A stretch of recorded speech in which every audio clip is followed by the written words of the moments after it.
Cette méditation quotidienne vous est présentée par le Centre Le Pèlerin, spécialisé en accompagnement psycho-spirituel. lepèlerin.org.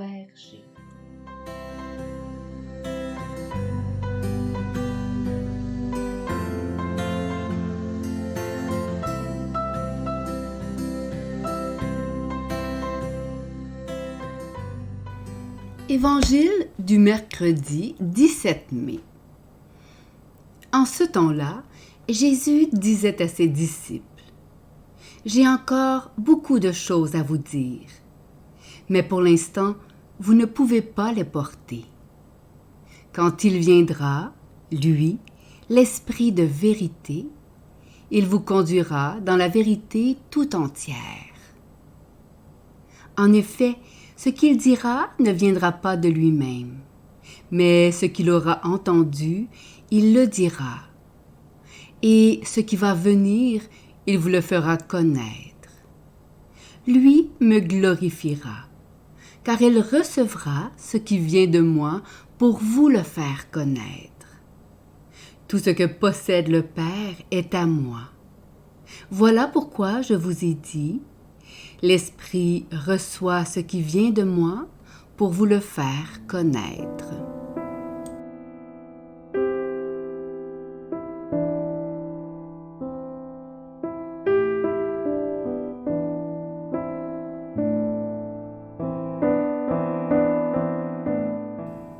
Méditation. L'âme doit marcher avec une simple attention amoureuse vers Dieu, comme quelqu'un qui ouvre les yeux avec un regard d'amour, a dit Saint Jean de la Croix. Et André Louf va dire: sa vie jaillit en nous de l'intérieur, selon l'expression toute simple mais admirable de Ruysbroeck. Jésus vient à notre rencontre de l'intérieur vers l'extérieur. En lisant le passage évangélique d'aujourd'hui, je me suis surprise à penser au cheminement des disciples de Jésus et à la délicate pédagogie divine. Ces derniers ont été conduits dans une relation à Jésus de plus en plus intime, de l'extérieur vers l'intérieur. Ils sont passés du Jésus pleinement humain, qu'ils ont aimé et suivi sans trop comprendre, le cœur saisi, à la présence du ressuscité, apprivoisé tant bien que mal. Puis, les voici invités, grâce au départ de Jésus, à accueillir une nouvelle présence, encore une fois. Cette fois-ci, toute intérieure, et à recevoir l'Esprit de vérité qui les conduira dans la vérité tout entière. Cette vérité, c'est le Christ, la personne même de Jésus.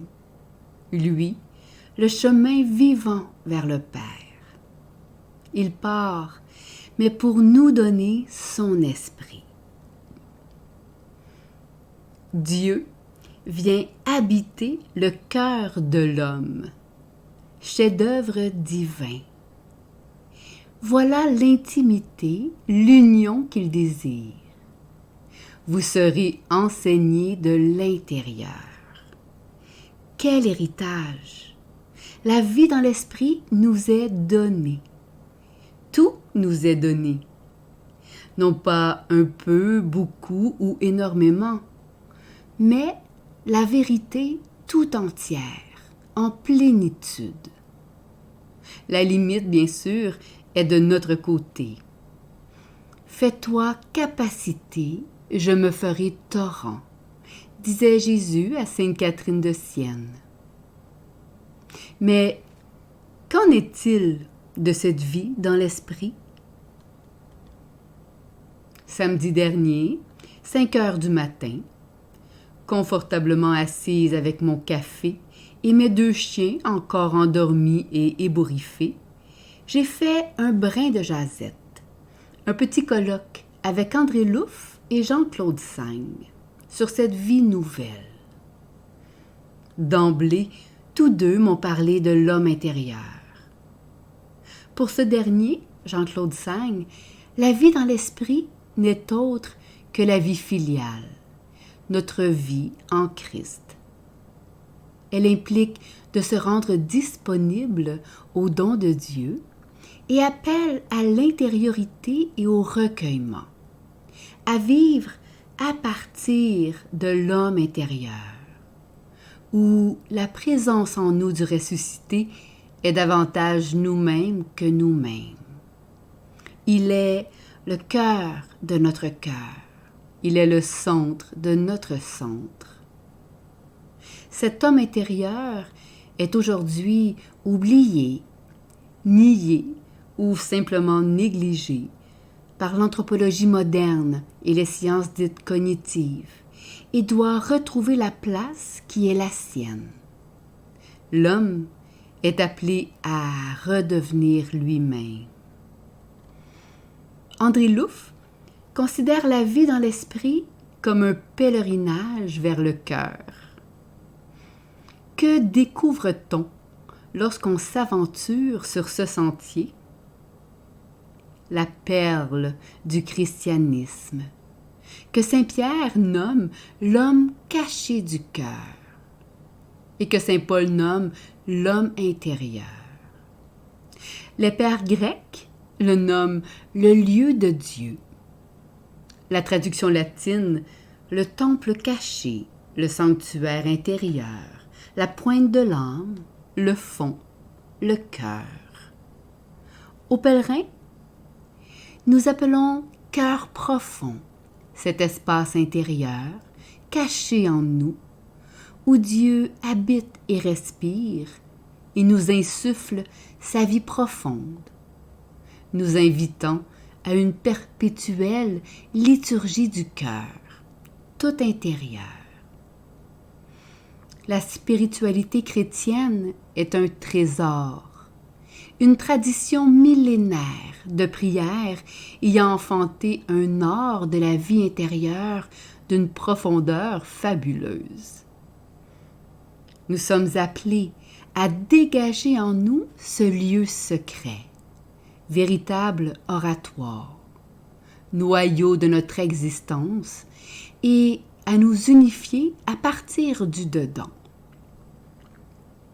L'homme nouveau est ainsi fécondé de l'intérieur.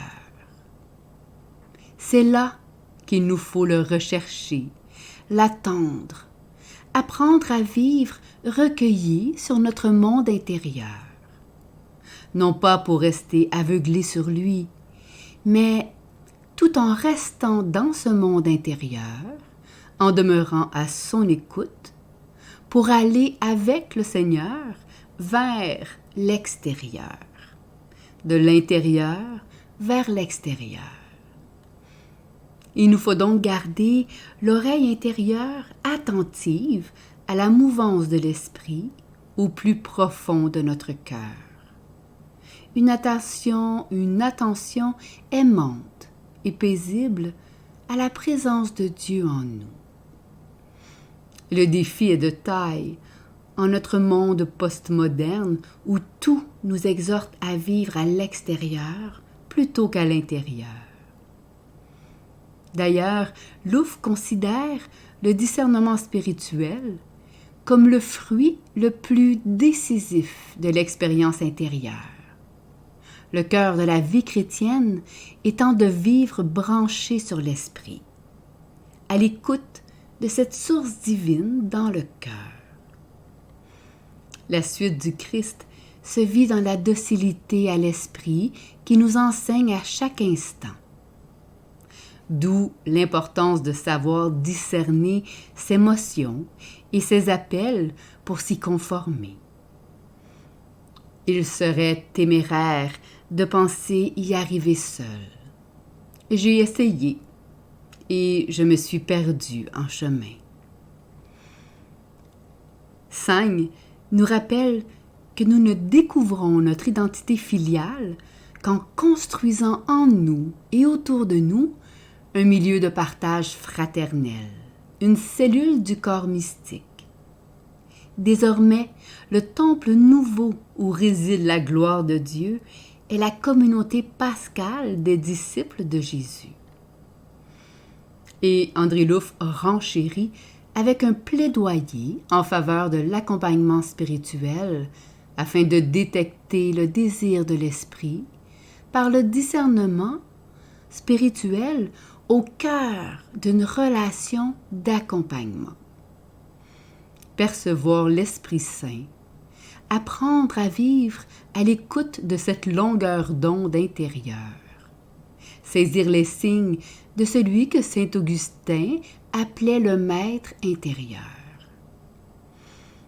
On reconnaît là ce que saint Jean appelle onction intérieure, cette douce poussée de l'Esprit Saint qui est réveillée en nous grâce à la prière et qui suffit pour nous dire ce que nous avons à faire, de l'intérieur vers l'extérieur. Quant à vous, et c'est dans Saint Jean, vous avez tous reçu l'onction venant du Saint, et tous vous possédez la science. L'onction que vous avez reçue de lui demeure en vous, et vous n'avez pas besoin qu'on vous l'enseigne. Mais puisque son onction vous instruit de tout, et qu'elle est véridique comme elle vous a instruit, demeurez en elle. Ce que je voudrais dire aux jeunes aujourd'hui, et aux moins jeunes, en empruntant les mots de Charles Wright, le biographe d'André Louf, que le christianisme n'est pas une morale ou une idéologie, mais une voie de transformation de l'être, une doctrine de l'éveil, un chemin de liberté. Il conduit à la profondeur de l'expérience spirituelle et à la joie qui ne passe pas. Méditation écrite par Geneviève Durocher.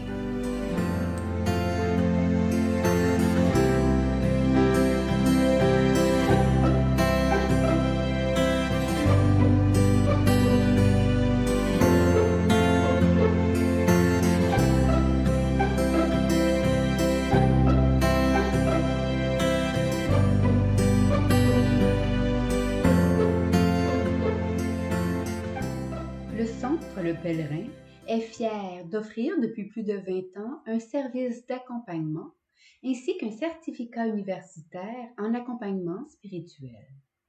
Tous nos services sont offerts en ligne. Nous sommes situés à Montréal, au pied de l'Oratoire Saint-Joseph. Le Pèlerin, le savoir intérieur qui transforme la vie. lepèlerin.org. Page Facebook Centre Le Pèlerin.